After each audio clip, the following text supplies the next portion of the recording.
Concernant la motivation, il y a une définition, enfin il y a 4 principes de la motivation.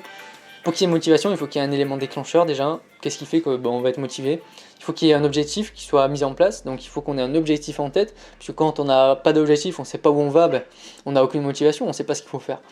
Il y a une intensité, un effort à fournir, qui va être donc il va y avoir un effort à fournir et surtout il va falloir maintenir cet effort, c'est la 4e étape, donc il va falloir être persévérant, parce que bon, on peut motiver quelqu'un, mais s'il est motivé pendant une journée, voilà, le but c'est de motiver de manière durable, donc de mettre des objectifs sur le long terme et sur le court terme en même temps, de mettre en place justement, on sait qu'il va falloir faire des efforts, mais aussi il va falloir faire en sorte que ce salarié il continue à être motivé de A à Z pendant 1 mois, 2 mois, 1 an, plusieurs années.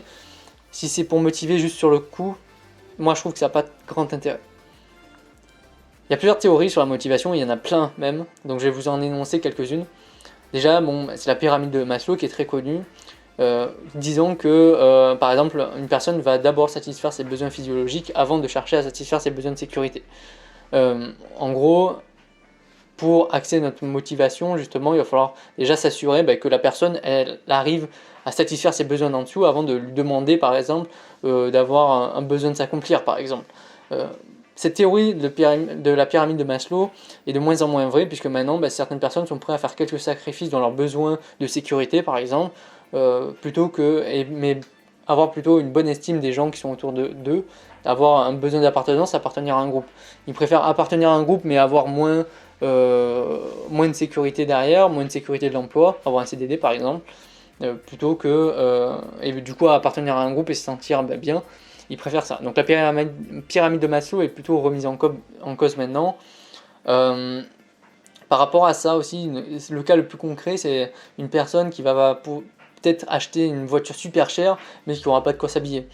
Ou une personne qui s'habillera avec des vêtements ultra chers, mais qui n'aura pas de quoi manger. C'est exactement la même chose. Donc maintenant, la pyramide de Maslow, c'était une théorie qui était souvent mise en avant, mais elle a tendance à un peu changer. Les analyses bifactorielles d'Herzberg dans ces nouvelles théories de motivation. Donc il y a 2 types de facteurs, il y a des facteurs d'hygiène et des facteurs moteurs. Donc les facteurs d'hygiène, c'est tout simplement les bonnes conditions de travail de l'employé, et il faut axer quand même notre développement dessus pour éviter la démotivation.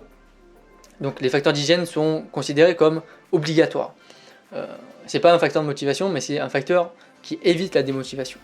Et vous avez les facteurs moteurs, donc là c'est vraiment les perspectives d'évolution, les responsabilités, être reconnu dans notre travail. Et ça c'est vraiment sur ça qu'il va falloir axer notre développement, parce que justement ça va motiver le salarié. Donc concernant les autres théories, donc il y en a encore d'autres évidemment, on a la VIE de Vroom, donc qui est un acronyme encore, donc V pour Valence. Donc est-ce que la récompense que j'obtiens, donc par exemple un salaire ou une prime, est-ce que c'est à la hauteur de mes efforts? Il y a le I pour instrumentalisation. Quelle récompense est-ce que je vais avoir en échange de mon travail? Qu'est-ce que je vais obtenir? Quelle prime, quel salaire, quel avantage? Et enfin le E pour expectation. Donc est-ce que je suis capable de réaliser mon travail? Donc selon Vroom, il faut vraiment satisfaire ces 3 cases pour que ce soit un levier de motivation. Pour que la personne soit motivée, il faut à la fois qu'elle soit capable de faire son travail, il faut à la fois qu'elle ait une récompense, et il faut que cette récompense soit à la hauteur des efforts qu'elle a fournis. Donc ça c'est la VIE de Vroom. Autre théorie possible, alors c'est principalement tous les facteurs de motivation possibles à se servir. Contrairement à ce qu'on pourrait savoir, c'est pas le salaire et les avantages qui sont les plus motivants. Ce qui est le plus motivant aujourd'hui, c'est la reconnaissance au travail, c'est l'ambiance au sein du travail, c'est la carrière professionnelle qu'on peut créer, c'est les bonnes conditions de travail. Les salaires font partie d'un facteur de motivation, mais c'est pas celui qui est mis en avant dans les études.